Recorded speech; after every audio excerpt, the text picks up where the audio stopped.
Hey, hi, welcome to Intro to FreeNAS. My name's Linda Kateley. Today we're going to just give you an introduction to FreeNAS. We're going to give you enough to get it up and running and how to set up some shares. I really encourage you to ask questions. If you don't ask them today, and I don't plan answering all of them because some days we have as many as 100 people on this class, so if I don't get to them to you today, or if you like tomorrow or the next day you have a question, please, I encourage you to send me those questions, linda@ixsystems.com. Also, this class is offered daily, so if you start working with the tool and you have some problems or questions and want to sit back through again, feel free. You can sit through it every day if you want. I think I actually have a guy who sat through a bunch of days, so, or a guy or two. So feel free to sit back through again. Also, after the class is over, you should receive a link for replay. That link really is only valid for a couple days, though, because this class is offered every day. Keeping track of all those 2-day sets is difficult. Also, we found from prior experience that it helps if you expand your screen. It'll make the resolution come in better. Also, at this point, if you can't see anything, it's probably because you have an old Flash player. So make sure that you update your Flash player. Maybe come back in tomorrow. So, also, if you have FreeNAS installed somewhere, spin it up. Actually, during this class, I run FreeNAS in VirtualBox, which is a free open source virtualization tool. So if you don't have that, maybe start to download it, because we'll be doing stuff soon. I'll start off by telling you that we do now have FreeNAS Certified Admin. It's a certification for anybody that's taken all 5 classes, and the classes include this one. And this class is a prerequisite for all the other classes. All the classes are live, virtual, online, and all the classes are less than half a day. I taught for a lot of years in the classroom, and we'd have those 5-day classes that by the end of the week people were staring at me like they wanted to kill me. No, not really, but just way too long to have all that content on top of each other. These classes are half a day. We offer them throughout the month. We start with the admin class the first week, and then the second week, third week, fourth week. So we give you kind of a week in between to kind of use the tool a little bit, and then add some more information. They build on one another. And then, it's nice because you don't have to schedule, 2 or 3 days out of the office. You don't have any travel time or travel costs. I will say, though, that we also offer custom classes. So if you're from a company and you have a number of people who want to take the classes, we can offer those also. All the classes are offered on Wednesdays throughout the month. So if you sign up for the rest of the classes, you'll begin at the first week of the next available month. For certification, all 5 classes are required, so you have to show attendance in all 5 classes. Starting off with this class, the Intro to FreeNAS, in this class we use primarily the wizard to set things up, but then we look at the FreeNAS admin class is where we actually do set up things like notifications, do upgrades, set up users and groups. And then we do the storage admin, where we set up pools and start, carving out data sets from those pools. Then we move into taking those data sets and doing replication to another system, or sharing out those data sets.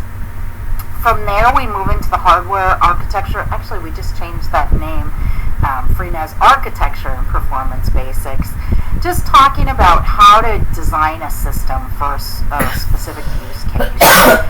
The way that you would design storage for VDI might be different than you would for backup and archive. So we talk about some of those differences differences.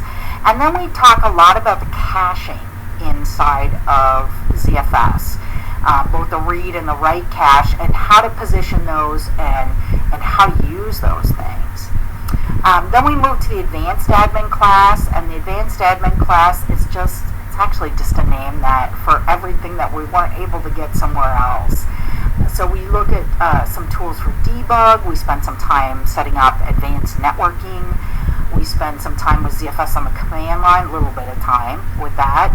And then we go into things like setting up Active Directory, either setting up Active Directory for your FreeNAS system or interoperability to an existing Active Directory domain.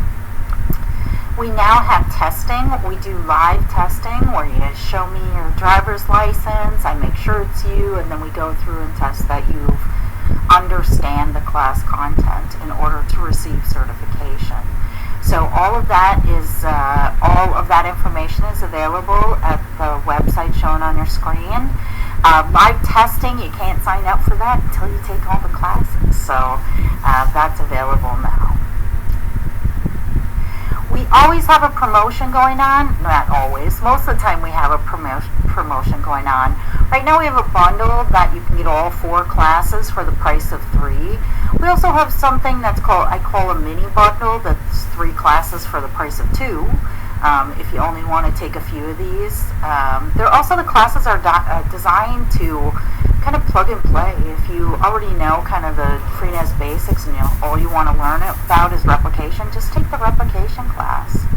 We've also just started recently a video replay bundle. So if you don't want to sit in the live class, or if you're in a time zone that makes it really hard to sit in the live class, you can just purchase the set of video replays. So every class that I do, I also record it, so it's available for replay.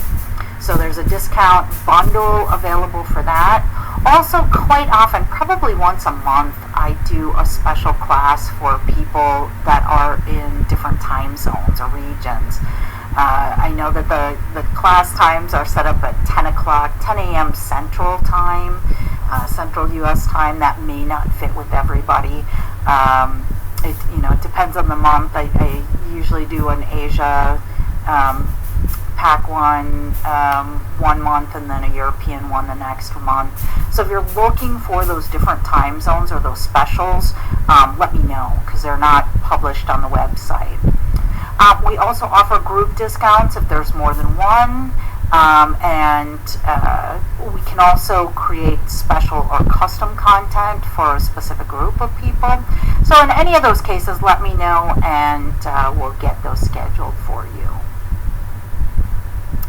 So just a quick introduction about me. I really don't like talking about myself, but I spent over 20 years working with Solaris. Part of that time I was a Solaris administration instructor, probably about 6 or 7 years of that. Prior to that, I taught AutoCAD and CAD systems and GIS systems.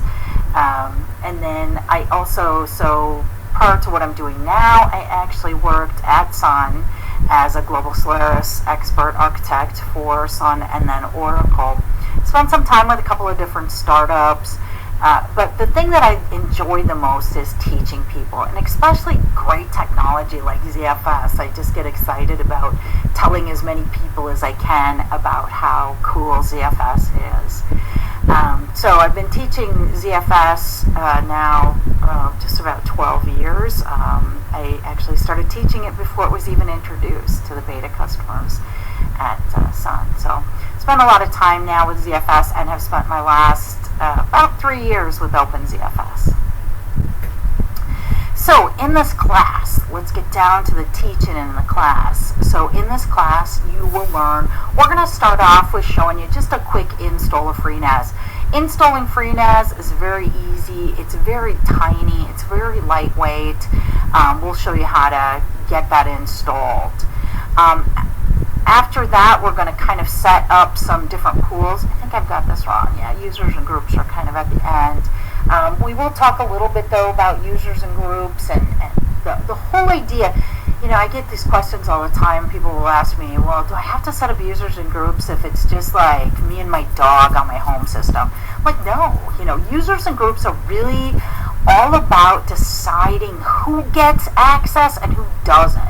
And if it's just you and your dog and, your kids or whatever, and you all want to share files, then users and groups really aren't necessary. They're really designed for that kind of enterprise NAS functionality, so that you can say this group of people has access to these files, and this group of people has access to these files, and this specific user, just has access to their own files. So it's users and groups are all about discriminating who gets access, not sharing access. So we do talk a little bit more about that. Then we're going to talk a bunch about different pool and volume layouts. Inside of FreeNAS, the word pool and volume. FreeNAS uses the word volume. In OpenZFS, we call it a pool. I'm going to use those two words interchangeably in this class. Pool, volume equals pool.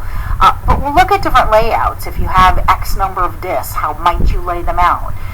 If I have 20 disks, there's probably 20 different ways to set up those disks. So we'll talk about those different pool volume layouts. Then from there, we're going to talk a little bit about data sets. If you're familiar with the concept of a file system, we're real used to, in our world, one file system, one disk or LUN. Data sets allow us to create different sets of data on the same LUN or the same disk, the same volume pool. So we carve out different data sets for different functionality, also to assign different users to those data sets. After we get through that, we'll talk about sharing.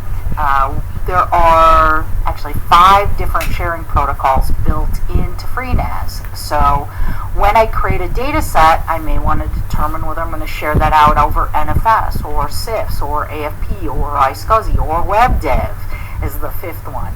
I don't talk a lot about WebDev in here. I did a video that's on the FreeNAS YouTube channel just about the intro to 9.3. If you see that one, I talk about WebDev a lot in that.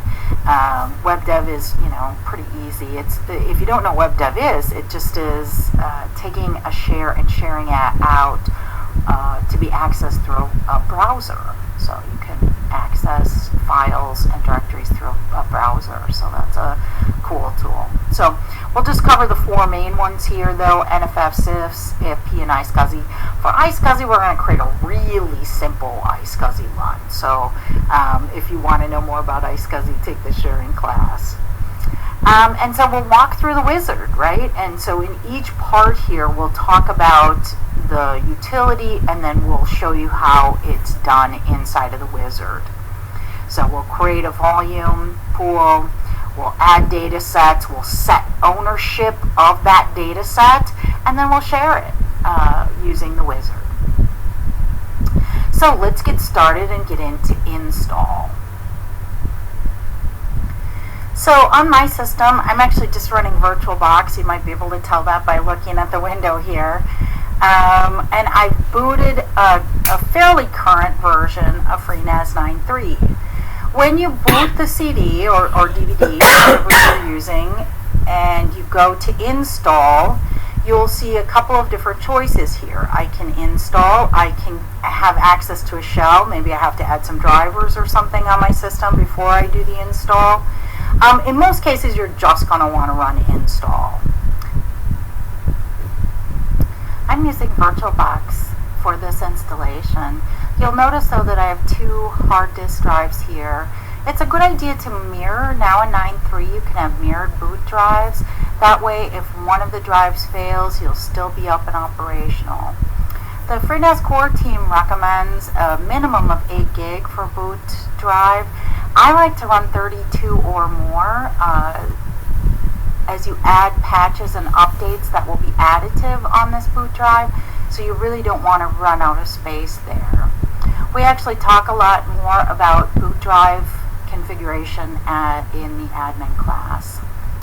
Here, though, I'm just going to select, by hitting the space bar, the 2 disks that I want mirrored together for the installation. Once I have those selected, I'll click on OK. Now, it's actually noticing on this particular virtual machine, I already have a 9.3 there. So it's like, well, do you want me to upgrade this, or do you want me to do a fresh install?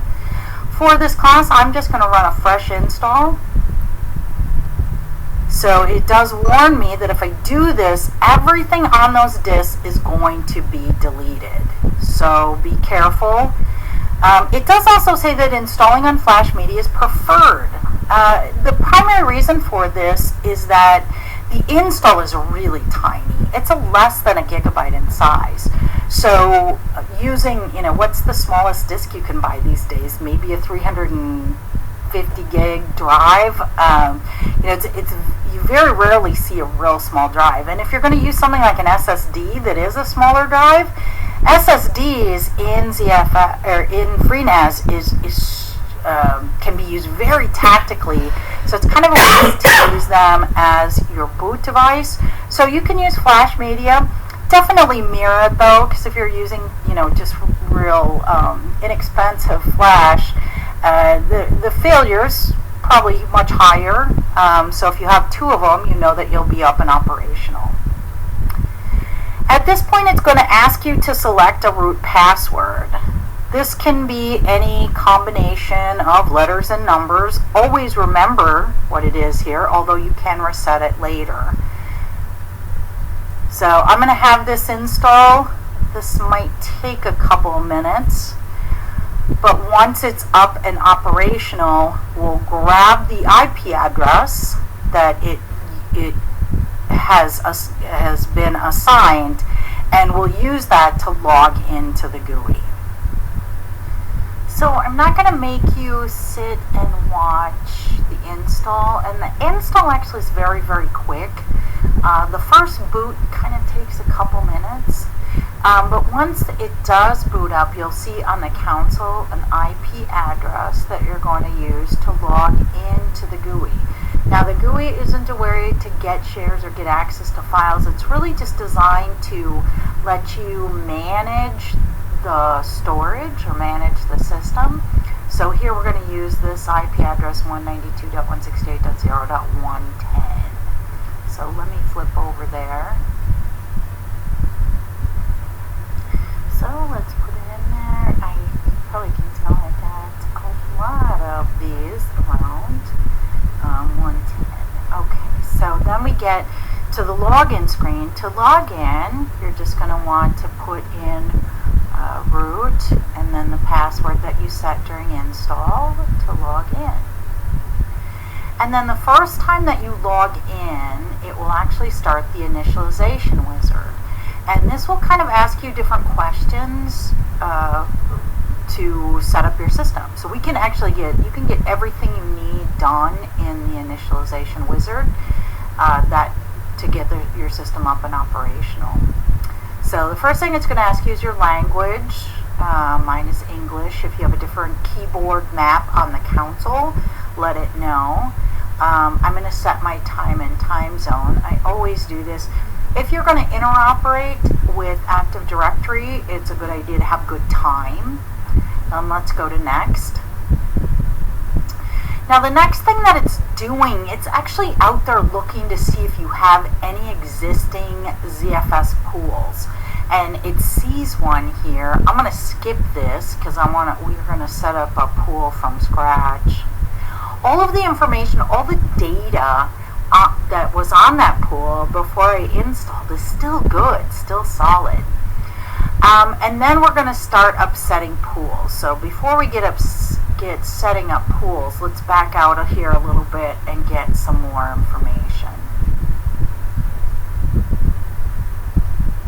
So there's a lot of different ways to set up storage. Let's look a little bit at storage here. We're going to start off a little bit talking a little bit about ZFS, where it came from, what it's all about, and then we'll talk about how to create pools and volumes, and then the different sharing protocols. There's all kinds of different ways to do it. In the wizard, there's some default choices, right? Like what's going to go here. If it's virtual machines, pick this. If it's if you're going to set up a SIF system, or if you're doing media or logs, it has some different choices there in the wizard. We're going to talk a little bit about some other ways to set up your storage and how you may want to take the disks that you have and build them into a pool. So first we're going to talk a little bit about OpenZFS. ZFS file system, it actually stands for Zettabyte File System, is the core of what FreeNAS is built on top of. Now in 9.3, there's no other choice but ZFS. It's just ZFS as the underlying file system. They used to have a number of different ones, but now it's just ZFS. ZFS was open source by Sun Microsystems in 2005, and it's available in a lot of different distros. And one of the things that's kind of cool is that if you were running maybe ZFS on Linux and it had a pool and you wanted to import that into FreeNAS, you could just import it into FreeNAS. You can move pools to different distros, which is very cool, part of the coolness of an open source utility like this. So FreeNAS is built on top of FreeBSD. It isn't FreeBSD though. Every once in a while people will go, well, is it free? It's not. It's built on top of FreeBSD. The FreeNAS community too is also very involved in the OpenZFS.org community, and so changes in ZFS usually happen first upstream in the OpenZFS community, and then the different distros pull those changes down. So OpenZFS might make a change. There's one right now about resumable sends. That'll come into FreeBSD and then it'll come into FreeNAS. And the FreeNAS core team will actually do a lot of QA on that and make sure that it's working well and is stable before it's put into the distribution and made available for you. Some of the keys of ZFS, and we spend more time on this in the admin class, but the interesting thing about ZFS is it's an enterprise class file system. It's not a clustered file system or anything like that. Some of the other open source file systems, SAF cluster, those are all clustered file systems. This is just a single pool or single file system. But it has some of these enterprise class features that you don't usually find in open source. One of them is hybrid storage pools, and that gives you the ability to kind of shim in some SSD in front of spinning disk in order to improve performance. Another thing that it has is built-in snapshotting. You can have, tens of thousands of snapshots built in. Also, there is the checksumming capability, the data integrity that makes sure that anything that's read back is exactly what was written. So it checks checksums at read time to make sure that you have good data integrity. And then FreeNAS actually then builds in on top of those features. Some of the OpenZFSs already have a little bit of NAS in it, but the FreeNAS makes it really easy to set up iSCSI and NFS. All of these things can be done within FreeBSD on the command line. If you're not a Unix geek, though, it's maybe not the best place for you. But yeah, so all that NAS functionality, and especially one of the things that FreeNAS is great at is the replication. Makes it so easy to do replication too, so we can take snapshots and we can take that whole snapshot of a data set and replicate it to another system.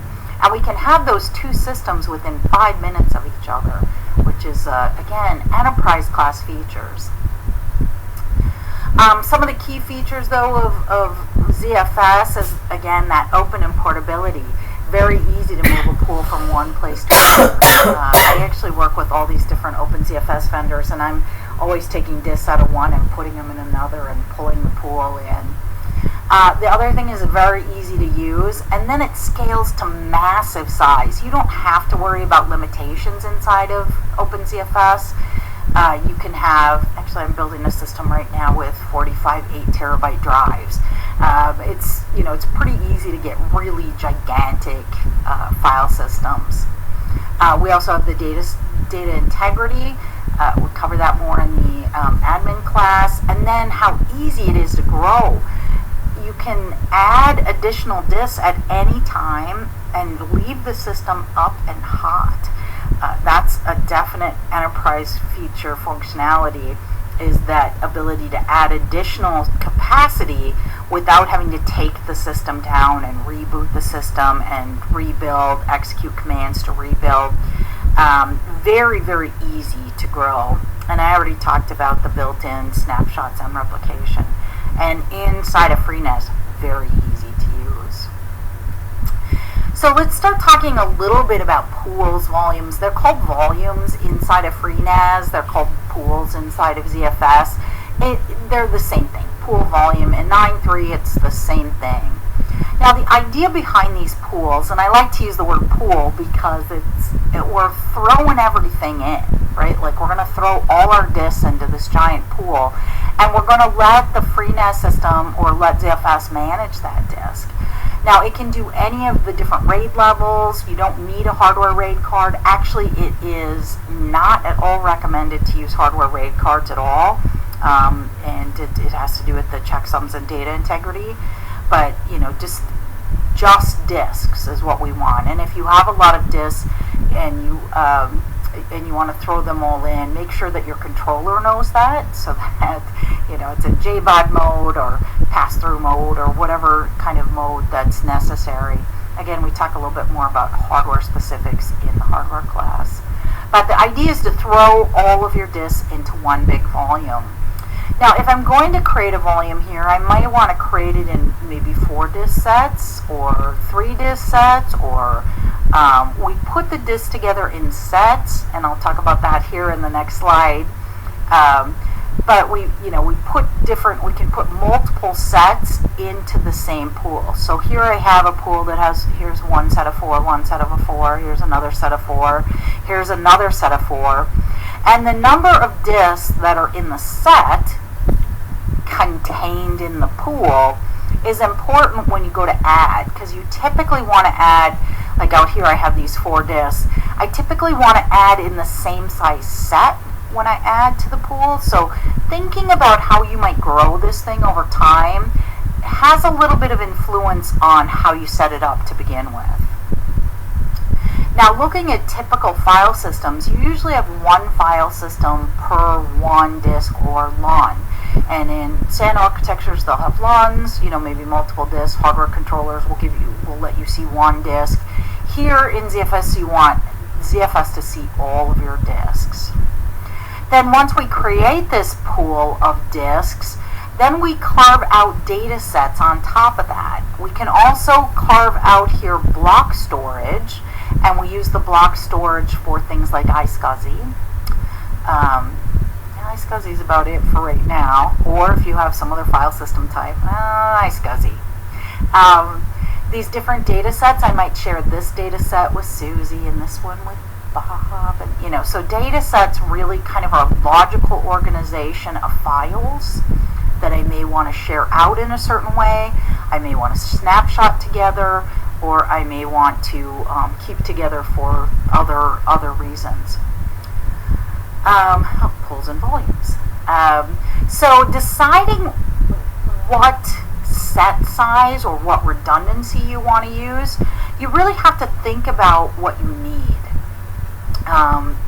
FreeNAS will let you do just about anything in it, but the one thing that we know for sure is that disk drives will fail eventually, right? And some of the differences between low-end and enterprise storage is in the enterprise storage class of systems, they do a good job of being able to isolate failures so that you don't see them, or so that the system stays up and operational.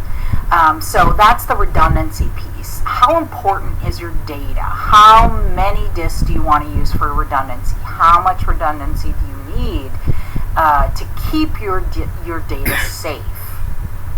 And how much compensation for failure do you want to do? Now, the more disks that you have, the better the performance is overall. If one disk can do, let's say one disk can do 200 IOs per second, what did I say? If one disk can do 200 IOs per second, then 2 disks can do 400, and 3 disks can do 600, right? So if you need better performance, usually the way you do it is get more, right? Like if you're limited there by how many IOs a single disk can do, you might get faster disks too, right? That might be an option also. I don't talk much, if anything, about SSD in this class, but we do talk a lot about SSDs when we get into hardware architecture. SSDs can dramatically improve performance. So you want to give up some disk space for redundancy, so you always have to think about these 3 things. How much redundancy do I need? How much performance? How much usable space? And then we look at the redundancy by RAID levels. So if you're not familiar with RAID levels, RAID stands for Redundant Array of Inexpensive Disks, and it's kind of the idea that we can put disks into combinations so that when inexpensive disks fail, the system can stay up and operational, right? That's the whole idea. Now there's mirrors, and we can do 3, 5, 10 way mirrors, right? Like identical copies of the same data. And then we have RAID levels 1 through 6. In ZFS, they call it RAID Z. RAID Z, RAID Z2, RAID Z and RAID 5, kind of when you're starting to learn, are pretty close to the same thing. And then RAID 6 is very similar to the RAID Z2s. Now, I will tell you, the more disks, the better performance, and then also the more sets that you have, the more sets of disks. So if I have a RAID Z set of 3 disks, if I have 2 of those, I'm going to have better performance than 1 set of 6 disks. So having fewer disks in a set and having more sets will give you better performance. But having bigger sets will allow you to use less disk space for redundancy. So there's a trade-off to be made, and you have to pick. I'm not going to pick for you. So the different RAID types, we have a mirror where we have a data disk, and then we have a full copy of the data disk. What's nice about mirrored pairs is that you can round robin on read. So we usually have faster read performance on mirrored pairs. When you add them into the pool, you add them a pair at a time. You can have 3-way mirrors though, so I can have 3 disks that have all the same identical copy of data. Yeah, so that's probably 3-way mirror is probably one of the best for performance and for reliability. Not everybody wants to give up that many disks though for redundancy or for copies. And that's where this idea of RAID came in. The whole idea of RAID is that, computers are really good at math, right? So they're really good at doing things like if I put data, if I add all that data together, and the math that it uses is an XOR, but it does a calculation, and then it puts that calculation or parity information on just one disk. So I can, in a set like this, I have a 5-disk set, I can lose 1 disk in this set, and my data will still be safe. It actually rotates the parity, so the next write would be write, parity. In the RAID Z sets, the performance isn't so bad on write, but it does get kind of less performant on read. So, because sometimes I have to span multiple disks to get the read in. I also have RAID Z2 where I have data, parity. So I'll have 2 parity, so that in this particular set, I can lose up to 2 drives and still have my data good and available. And then I also have RAID Z3, where I have two, in this 5-disk example. Probably wouldn't do it with 5, probably wouldn't do RAID Z3 with 5 disks, but I can have data, and then parity. I'm actually setting up my new box, my 45 drive box with RAID Z2, pretty big, good size sets. It's for backup, so not as important for the read performance, want, halfway decent write performance. Now, deciding what goes into the pool really, and how you're going to set up your RAID sets, really has to do with how many disks you have, right? Like if I had 18 disks, I could have one set of 18, I could have 2 sets of 9, I could have 3 sets. So the more sets that I have, the better the performance. I could actually, just, have stripe across all 18. Now, if I did that and didn't put any redundancy in it, I'd lose one drive and I might lose the whole pool. So being careful of that is important. So I can have one set of 18. Now, in that one set of 18, I get to decide whether in those 18 disks I have 1 parity, 2 parities, or 3 parities disks in that set. How much space I'm going to lose to parity information. But yeah, 2 sets of 9, 3 sets of 6, 4 sets of 4. And this one, we also have the ability to have what are called hot spares. So we could have a couple disks sitting out there just waiting to be put in place if any of the disks fail. 6 sets of 3 would give us pretty good performance. Probably only do a RAID Z in that. Or 19 sets of 2, that would probably be our best performance with mirrored pairs in there for both write and read performance. So which one do you use? Depends on what your workload is, right? These sets are called virtual devices, or a VDEV for short. ZFS will stripe across all the VDEVs, so more VDEVs, better performance. If one virtual device does 200 IOs per second, 2 will do 400, 3 will do 600. So more virtual devices, the better for performance, but more storage will be used for redundancy. Less VDEVs, larger sets are going to have lower overall performance. And then if you have big sets, if you have a disk failure and you replace it, and the process is called rebuilding, resilvering is what it's called in ZFS.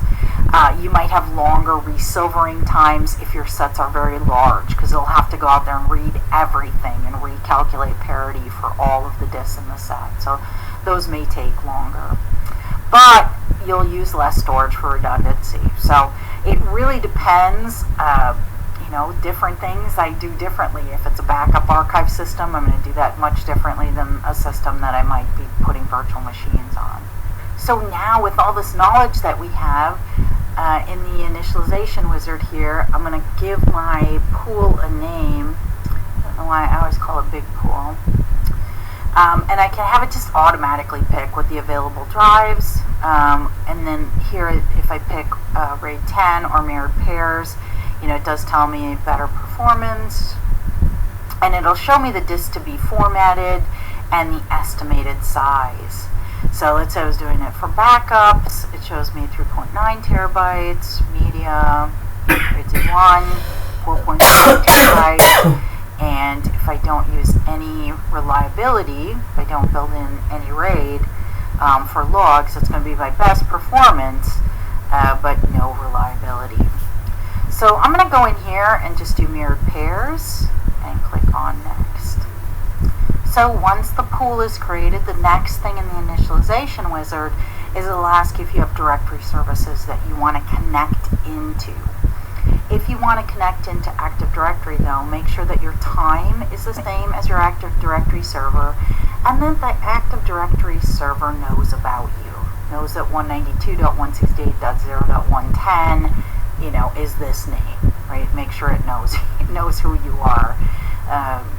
And then the domain account name and password, we're not going to do that here, so we'll just click on next. Now at this point, we're going to start creating data sets. And the data sets we're going to give a purpose to. So we create the data set and then the wizard will automatically share it. I may want to create shares for different people. I may want to say Susie is going to use a SIFS share. Now here I can just say allow guest access. That means anybody can access this particular share. Or I may want to set up ownership. So let me go here and say, let's create a user named Susie. And if we're going to do that, maybe we're going to give Susie a password. And we may say that Susie is in marketing, and we can have it create the group. We can give this share some default permissions down here. Not going to talk a lot about those, but whether, who can access the files in this. We'll say return, and then we'll add. I may want to set up a share for AFP, or maybe just for Time Machine. Maybe I just call it, I always call it this, Time Lock. So I can just click on, for this one, it's going to use AFP and Time Machine. For this one, I don't really need ownership. Anybody who can see it can share it, so I'm not going to worry about that. I'm just going to click on Add. AFP in general, we've been hearing that has been depreciated, except for Time Machine. It's going to stay there for that. I may want to create another share here for NFS. Maybe I have a user named Jacob. It's my son's name in engineering. That might want an NFS share. And I can go again into ownership and say, let's create a user for Jacob. I'm going to give him his own password. I'm going to just using the username. And let's say I'm creating a group for engineering. Again, users and groups are really about deciding who gets access to what. Here I click on Add. We actually, with NFS, we have NFS v2, v3, and v4, so we can have use Kerberos for encryption, not encryption, but for transport in the NFS v4. We also can have it create some iSCSI block storage, and in this case we have to give it a size. I need to give it a different name here. Let's say this iSCSI LUN is going to be for a virtual machine, so maybe I'll call it VM1, and I have to give it a size. So here I'm going to say 10 gig, and I'm going to add. What's really nice about the wizard is what I just showed you there inside of the wizard. We take about 2 hours in the class to set up manually. So, and then FreeNAS makes it a lot easier than doing it on the command line. I actually have a class that shows how to do it on the command line too, and that takes me 3 hours to explain. So it's so nice that this initialization wizard, makes this stuff so easy. Once I get all of these set up and I click on Next, they're all going to be available for me. So the last step of the initialization wizard is, I always like to turn console messages on. That'll show things down here on the bottom that are happening in the background. I'm a Unix geek, love to see that stuff. If you're not, don't turn it on. Then also, these next three are about sending email notifications. FreeNAS is designed so once you log into this GUI and you set things up, you shouldn't ever have to log in again. It will automatically email whoever I put in here. So I'm going to put Linda at Kateley.com as my email. And it'll email that email address anytime something happens on the system. How nice is that? I do have to tell it how to get there though. This particular account is a Google SMTP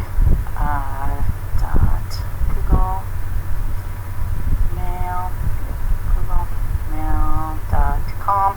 That's my email server, and this is the port number for my email server. please use your own. Mine uses SSL, and it does need authentication and username for that account. I don't know why I set up a alias for myself. And then the password, it needs to send mail out of there. So I'll set all that up. I should be able to send a test email here, and it should tell me if that test email was sent successfully. Now it shows that it was sent successfully. You have to check your email to see if it was received successfully. So we know that it got through this mail server and got sent out. So once I set that up, click on next.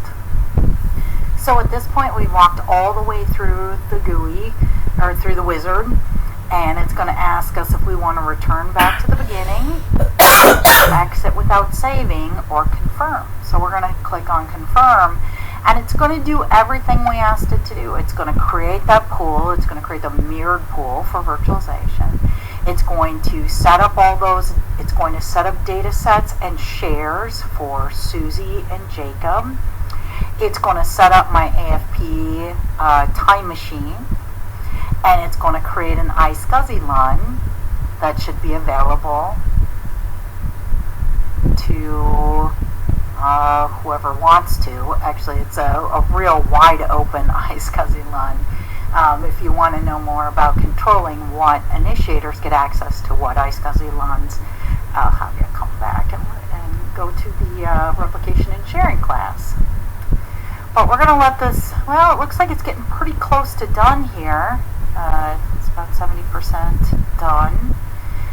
When it comes back, we'll kind of look at what it's done on the system. Actually, while this is going, let's kind of look over the GUI a little bit. Our initial configuration has succeeded.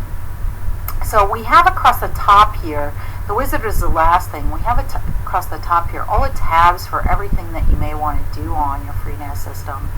Account information. Now if we go into account, we see that a couple of groups have been created, a couple of users, Susie and Jacob, have been created. Go next over to system.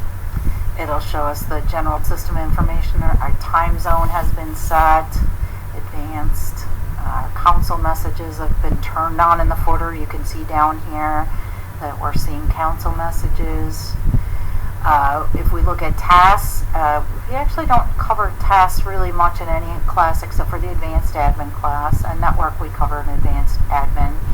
But now if I click on storage, the bulk of the work that you do in FreeNAS is in storage. We see that it's created this pool called Big Pool. And we can look at that pool. If we click on the word Big Pool, we can click on it by clicking on this little piece of paper looking thing down at the bottom to see volume status. And we will see here that it's created 1, 2, 3, 4, 5 mirrored pairs out of the disk that we gave it. It's very nice. And it's created data sets for all these different shares, including the ZVol for the iSCSI LUN. So all of that has been done.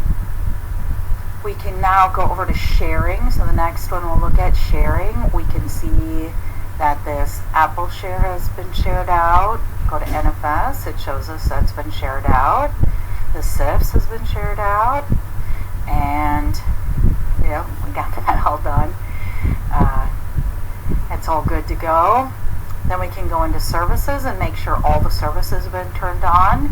So AFP, CIFS, iSCSI, NFS, those have all been turned on. Smart, actually, you never want to turn Smart off. It's what looks at your disks and makes sure your disks are healthy. Monitoring and reporting tool. So we know that everything is up and operational from the FreeNAS side. Now let's go out to some clients and test these and make sure that the clients can access them. So here I have a Windows 8 one with Susie. I'm going to have her log in. And we'll just test the share. Go in to the desktop. I'm going to go in here to see if I can find that share. Now it doesn't do auto discovery like you'd want it to do, but if you point it at the IP address or the DNS name, and then the share name. Oh, I must have done this recently, sorry. Usually I have to log in to the share using the Susie username and the Susie password. But here I am. I've connected to that network share. I can also, if I use the, I can map this to a network drive. So if I want this to be fairly permanent, I can just map it to a network drive, and this user can then write all of their files to this area as if it were a local drive. Works slick. So to test the iSCSI LUN, I'm going to use this little small tree iSCSI manager. They give it away free for Macs. There's a Starwind one that's free for Windows boxes, and then most of the Unix derivatives have a free iSCSI initiator. So I can go out here and discover by giving the IP address. I'm going to go 110, click on OK, and it should show me, there it is, my little target called VM1. And then I can click on it and it will be a disk. I'll have to format it, I'll have to put some file system on it, but it will then be connected to this computer. So I'm going to test Time Machine here really quickly. I'm going to select Backup Disk, and there it is, Time Machine. I'll select that, click on Use Disk, we'll be ready to go. So to test the iSCSI LUN, I'm going to use this little small tree iSCSI manager. They give it away free for Macs. There's a Starwind one that's free for Windows boxes, and then most of the Unix derivatives have a free iSCSI initiator. So I can go out here and discover by giving the IP address. I'm going to go 110, click on OK, and it should show me, there it is, my little target called VM1. And then I can click on it and it will be a disk.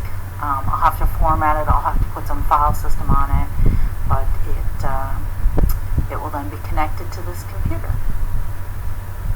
So let's review what we learned today. We learned how to set up a FreeNAS system using the wizard. We did a pretty simple system setup, just tried a couple of the different protocols. We did set up time zone and notifications.